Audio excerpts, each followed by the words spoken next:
ಮೈಸೂರಿನ ಫೈನಲ್ ಇವತ್ತು ನಮ್ಮ ಪ್ರಿಯಾಂಕ್ ಖರ್ಗೆ ಅವರು, ಕೃಷ್ಣ ಬೈರೇಗೌಡರು, ಲಕ್ಷ್ಮಿ ಅವರು, ಸಂತೋಷ್ ಅವರು, ಮುನಿಯಪ್ಪನವರು, ಸ್ವಾಮಿ ಅವರು ಎಲ್ಲ ಮಾತಾಡಿದ್ದಾರೆ. ಪಾದಯಾತ್ರೆ, ಈ ಪಾದಯಾತ್ರೆಗೆ, ನಿಮ್ಮ ಪಾದಯಾತ್ರೆಗೆ ದಮ್ಮಿಲ್ಲ. ಒಂದಿನ ಮಾಧ್ಯಮದವರೇ ಇಲ್ಲಿ ತಗೊಳ್ಳಿಲ್ಲ. ಏನಿರೋ ನಂದು ಅವ್ರು ತಗೋತಾ ಇದ್ದಾರೆ. ನಾವ್ ಯಾಕಿದ್ರು ಮಾತಾಡ್ತಾ ಇದ್ದೀವಿ ಅಂದ್ರೆ, ಈ ಮಂಡ್ಯದ ಮಹಾಜನತೆ ವಿದ್ಯಾವಂತಿದ್ದೀರಿ, ಬುದ್ಧಿವಂತಿದ್ದೀರಿ, ರೈತರ ಮಕ್ಕಳಿದ್ದೀರಿ. ನಿಮ್ಮ ಬದುಕಿಗೋಸ್ಕರ ನಾವು ಹೋರಾಟ ಎಸ್ ಆರ್ ಕೃಷ್ಣ ಅವ್ರು ಮಾಡಿದ್ರು. ಎಸ್ ಆರ್ ಕೃಷ್ಣ ಮೇಲೆ ಬೇರೆ ಅಂತ ಮಾತಾಡ್ತಾರೆ. ಅವ್ರಿಗೆ ಮಾತಾಡೋಷ್ಟು ಶಕ್ತಿ ನಿಮ್ಗಿದ್ಯಾ? ಮಾದೇಗೌಡರ ಮೇಲೆ ಮಾತಾಡೋ ಶಕ್ತಿ ಇದೆಯಾ? ಯಾರ ಮೇಲೆ ಮಾತಾಡೋ ಶಕ್ತಿ ಇಲ್ಲ. ಆದ್ರಿಂದ ಇವತ್ತು ನಾನು ಕೇಳೋದಿಷ್ಟೇ, ಈ ದೇಶಕ್ಕೆ ಕಾಂಗ್ರೆಸ್ ಪಕ್ಷ ಮಾತ್ರ ಅನಿವಾರ್ಯ. ನಾನು ಯಾವಾಗ ಹೇಳ್ತಾ ಇರ್ತೀನಿ, ಕಾಂಗ್ರೆಸ್ ಶಕ್ತಿ ಈ ದೇಶದ ಶಕ್ತಿ, ಕಾಂಗ್ರೆಸ್ ಇತಿಹಾಸ ಈ ದೇಶದ ಇತಿಹಾಸ. ಕಾಂಗ್ರೆಸ್ ಅಧಿಕಾರಕ್ಕೆ ಬಂದ್ರೆ ಎಲ್ಲ ವರ್ಗದ ಜನರ ಅಧಿಕಾರಕ್ಕೆ ಬಂದಂಗೆ ಅಂತ.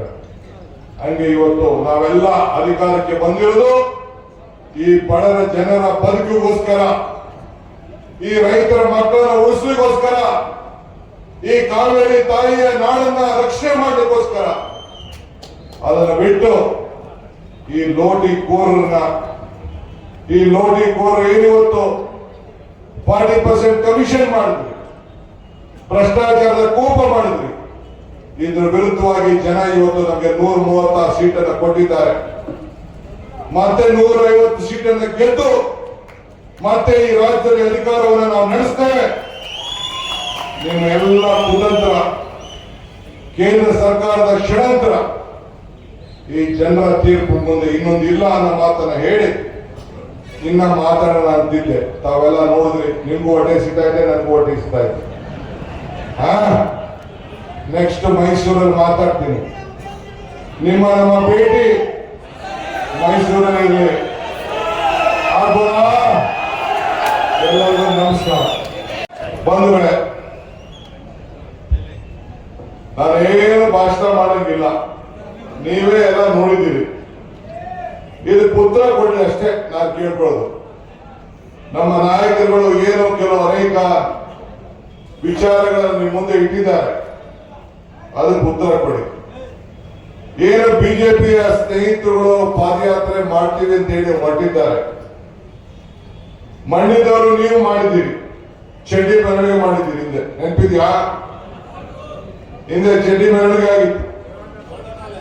ಎಸ್ ಆರ್ ಕೃಷ್ಣರವರು ಪಾದಯಾತ್ರೆ ಮಾಡಿದ್ರು ಕಾವೇರಿಗೋಸ್ಕರ. ನಾವು ಪಾದಯಾತ್ರೆ ಮಾಡಿದ್ದು ಮೇಕೆದಾಟಿಗೋಸ್ಕರ. ಮೇಕೆದಾಟು ಯಾರಿಗೋಸ್ಕರ? ನಿಮ್ಗೋಸ್ಕರ ಮೇಕೆದಾಟು. ಇವತ್ತು ಭಾರತ್ ಜೋಡೋ ಯಾತ್ರೆ ಮಾಡಿದ್ರು ಅಂತ ಹೇಳಿ ನಮ್ಮ ಸ್ನೇಹಿತರೆಲ್ಲ ತಿಳಿಸಿದ್ರು. ಈಗ ಕಾವೇರಿ ನೀರಿಗೋಸ್ಕರ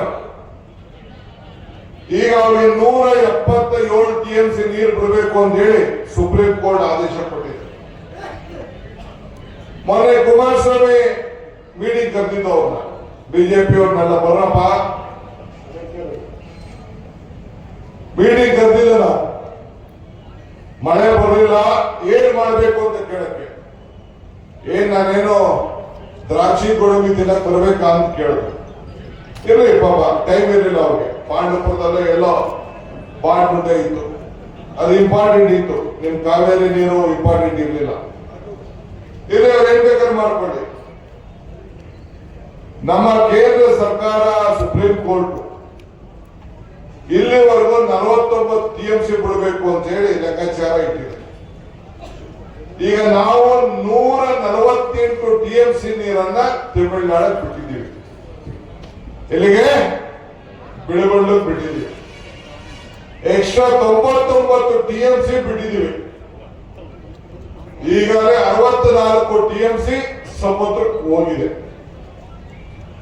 ಈಗ ಮೇಕೆದಾಟಿಗೆ ಪಾದಯಾತ್ರೆ ಮಾಡಕ್ಕೆ ಹೊರಟಿದ್ ಯಾಕಪ್ಪ ಅಂದ್ರೆ, ಈ ಎಕ್ಸ್ಟ್ರಾ ನೀರು ಹೋಯ್ತಲ್ಲ ಅದನ್ನ ತಡೆಗಟ್ಟಕ್ಕೋಸ್ಕರ 66 TMC ನಿಲ್ಲಿಸಿ ಈ ನಮ್ಮ ಕಾವೇರಿ ಜಲಾನಯ ಪ್ರದೇಶದ ಜನರಿಗೆ ನೀರು ಕೊಡಬೇಕು ಅಂತೇಳಿ ಈ ಪಾದಯಾತ್ರೆಯನ್ನ ನಾವು ಮಾಡ್ತೀವಿ. ಕುಮಾರಣ್ಣ ಹೇಳಿದ್ರು ನಾನು 5 ನಿಮಿಷದಲ್ಲಿ ಈಗ ನೋಡೋದಲ್ಲ, 5 ನಿಮಿಷದಲ್ಲಿ ನಾನು ಪರ್ಮಿಷನ್ ಕೊಡ್ತೀನಿ ಮೋದಿ ಅವರು ಕೈ ಹಿಡಿದು ಬಿಟ್ಟು ಅಂತೇಳಿ.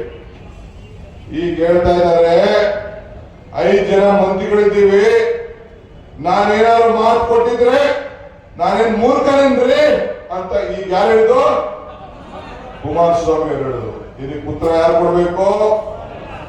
ಬಿಜೆಪಿ ಅವರು ಕೊಡ್ಬೇಕು, ಕುಮಾರಸ್ವಾಮಿ ಕೊಡ್ಬೇಕು. ನಾನು ಕೇಳ್ತಾ ಇದ್ದೀನಿ, ಕುಮಾರಣ್ಣ, ಈ ಮಂಡ್ಯದ ಗಂಡು ಭೂಮಿಯಲ್ಲಿ ಗೆದ್ದಿದ್ಯಾ ನೀನು, ಬಹಳ ಸಂತೋಷ. ಜನ ತೀರ್ಪು ಕೊಟ್ಟಿದ್ದಾರೆ, ನಿನಗೆ ಅವಕಾಶ ಕೊಟ್ಟಿದ್ದಾರೆ. ನೀನು ಬಂದು ಇಲ್ಲಿ ಉತ್ತರ ಕೊಡಬೇಕು. ತಮ್ಮ ಅಮೃತದ ನುಡಿಮುತ್ತುಗಳು ಈ ಭೂಮಿ ಮೇಲೆ ಇವೆ. ಎಸ್.ಎಂ. ಕೃಷ್ಣ ಅವರು ಇಂಡಸ್ಟ್ರೀಸ್ ಮಿನಿಸ್ಟರ್ ಇದ್ದರು. ಆಗ ಅವರು ಮದ್ದೂರು ಅಂತ ಒಂದು ಅಲ್ಲ ಸೋಮನಹಳ್ಳಿ, ಇಲ್ಲೆಲ್ಲ ಇನ್ನೊಂದು ಇಂಡಸ್ಟ್ರಿಯಲ್ ತೂಬಿನಕೆರೆ, ತೂಬಿನಕೆರೆಗಳೆಲ್ಲ ಒಂದಷ್ಟು ಕೈಗಾರಿಕಾ ಪ್ರದೇಶ ಮಾಡಿದ್ರು. ಒಂದಷ್ಟು ಜನ ಎಲ್ಲ ಮನೆ ನಿಂತ್ಕೊಂಡೆಲ್ಲ ಕೆಲಸಕ್ಕೆ ಹೋಗ್ತಾ ಇದ್ದಾರೆ. ನೀನು ಈಗ ಕೈಗಾರಿಕಾ ಮಂತ್ರಿ ಆಗಿದ್ದೆ, ಬಹಳ ಸಂತೋಷ. ಮೋದಿ ಅವರು ನಿನ್ನ ವಿಶ್ವಾಸ ಇಟ್ಟು ಮಾಡಿದ್ದಾರೆ, ಈ ಜನ ಓಟ್ ಕೊಟ್ಟಿದ್ದಾರೆ. ನೀನು ಹೇಳಿದ್ಯ 10,000 ಜನಕ್ಕೆ ಕೆಲಸ ಸಿಗುವಂತ ಫ್ಯಾಕ್ಟ್ರಿನ ಮಾಡ್ತೀನಿ ಅಂತ ಹೇಳಿದ್ಯ, ಬಹಳ ಸಂತೋಷ. ಅಲ್ಲಿ ಹಾಸನದಲ್ಲೂ ಮಾಡ್ತೀನಿ ಅಂತ ಹೇಳಿದ್ದೆ, ಬಹಳ ಸಂತೋಷ. ನಾನು ಚಲುವರಾಯಸ್ವಾಮಿ ಅವ್ರಿಗೆ ಹೇಳ್ತಾ ಇದ್ದೀನಿ, ಅವ್ರಿಗೆ ಏನೇನ್ ಬೇಕೋ ಸಹಕಾರ ಕೊಡ್ಲಿಕ್ಕೆ ತಾವು ಸಿದ್ಧರಾಗಬೇಕು. ಪಾಪ ಜನರಿಗೆ ಉದ್ಯೋಗ ಸಿಗ್ಲಿ, ಇಲ್ಲಿ ಫ್ಯಾಕ್ಟ್ರಿ ಆಗ್ಲಿ. ನಾನು ಒಬ್ಬ ಡೆಪ್ಟಿ ಸಿಎಂ ಆಗಿ ಹೇಳ್ತಾ ಇದ್ದೀನಿ, ಇಲ್ಲೆಲ್ಲ ಮಂತ್ರಿಗಳ ಪರವಾಗಿ ಹೇಳ್ತಾ ಇದ್ದೀನಿ, ನಿಮ್ಗೆ ಏನ್ ಸಹಕಾರ ಕೊಡಬೇಕೋ ಮಾಡ್ತೀವಿ. ನಮ್ಮ ಯುವಕರಿಗೆ 10,000 ಜನ ಕೆಲಸ ಕೊಡಪ್ಪ, ನಿಮ್ಗೊಂದು ಕೋಟಿ ನಮಸ್ಕಾರ ಹೇಳಲಿಕ್ಕೆ ನಾನು ಬಯಸ್ತಾ ಇದ್ದೇನೆ. ನುಡಿದಂತೆ ನಡಿಬೇಕು. ಈಗ ನಡೆದಲ್ಲ ಮಾತು, ಆ ಮಾತನ್ನ ಬಿಡಬೇಕು. ಇವತ್ತು ಒಂದು ತಿಳ್ಕೊಳ್ಳಿ, ಈ ಪಾದಯಾತ್ರೆ ಮಾಡ್ತಾ ಇರೋದು ನನ್ನ ವಿರುದ್ಧ ಅಲ್ಲ, ಸಿದ್ದರಾಮಯ್ಯ ವಿರುದ್ಧ ಅಲ್ಲ. ಈ ರಾಜ್ಯದ ಬಡ ಜನತೆ ಕಾಂಗ್ರೆಸ್ಗೆ 43% ವೋಟ್ ಕೊಟ್ಟು 136 ಸೀಟ್ ಗೆಲ್ಸಿದ್ರಿ. ಎಲ್ಲ ನನ್ನ ಸಹೋದರಿಗಳು ಏನು ಈಗ ಪ್ರಸ್ತುತ ಘಟನೆ ನಡೀತಾ ಇದೆ ಅದನ್ನ ವಿವರಿಸಿ ಹೇಳಿದ್ದಾರೆ. ನಾನು ಮಾತಾಡಕ್ಕಿಂತ ಮುಂಚಿತವಾಗಿ ಅನೇಕ ನನ್ನ ಸಹೋದ್ಯೋಗಿಗಳು, ಕೃಷ್ಣ ಬೈರೇಗೌಡರು ಆದಿಯಾಗಿ, ಮುನಿಯಪ್ಪನವರು, ಲಕ್ಷ್ಮೀ ಹೆಬ್ಬಾಳ್ಕರ್ ಅವರು, ಸಂತೋಷ್ ಲಾಡ್ ಅವರು, ಚಲುವರಾಯಸ್ವಾಮಿ ಅವರು ಮತ್ತು ಇನ್ನ ಎಲ್ಲ ಕೆಲವು ಮಂತ್ರಿಗಳೆಲ್ಲ ಕೂಡ ಮಾತಾಡಿದ್ದಾರೆ. ನಾವು ಪ್ರಿಯಾಂಕಾ ಖರ್ಗೆ ಅವರು ಯಾರ ಮಾತು ನಂಬಿಡಿ ಅಂತ ಹೇಳಿದ್ದಾರೆ.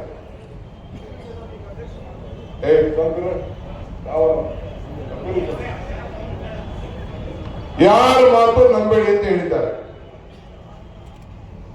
ನನಗೂ ಪ್ರಿಯಾಂಕಾ ಖರ್ಗೆ ಅವ್ರ ಬಗ್ಗೆ ನಂಬಿಕೆ ಇದೆ, ಅವ್ರ ಮಾತು ಬಗ್ಗೆ. ಅವರು ದೇಶದ ಕಾಂಗ್ರೆಸ್ ಪಕ್ಷದ ಅಧ್ಯಕ್ಷರು ಸುಪ್ಪತ್ತು. ನನಗೂ ಯಾರ ಬಗ್ಗೆ ನಂಬಬಾರದು ಅಂತೇಳಿ ನನಗೆ ಚಲುವರಾಯಸ್ವಾಮಿ ಬಗ್ಗೆನೂ ನಂಬಿಕೆ ಇಲ್ಲ, ಕೃಷ್ಣ ಬೈರೇಗೌಡರ ಬಗ್ಗೆ ನಂಬಿಕೆ ಇಲ್ಲ, ಲಕ್ಷ್ಮೀ ಹೆಬ್ಬಾಳ್ಕರ್ ಬಗ್ಗೆನೂ ನಂಬಿಕೆ ಇಲ್ಲ. ಇನ್ಯಾರು ಮಾತಾಡಿದ್ರು? ಮುನಿಯಪ್ಪನವ್ರ ಬಗ್ಗೆನೂ ನಂಬಿಕೆ ಇಲ್ಲ, ಸಂತೋಷ್ ಬಗ್ಗೆ ನಂಬಿಕೆ ಇಲ್ಲ. ಆದ್ರೆ ನನ್ನ ನಂಬಿಕೆ ಕುಮಾರಸ್ವಾಮಿ ಅವ್ರ ಬಗ್ಗೆ ನನ್ನ ನಂಬಿಕೆ ಇದೆ.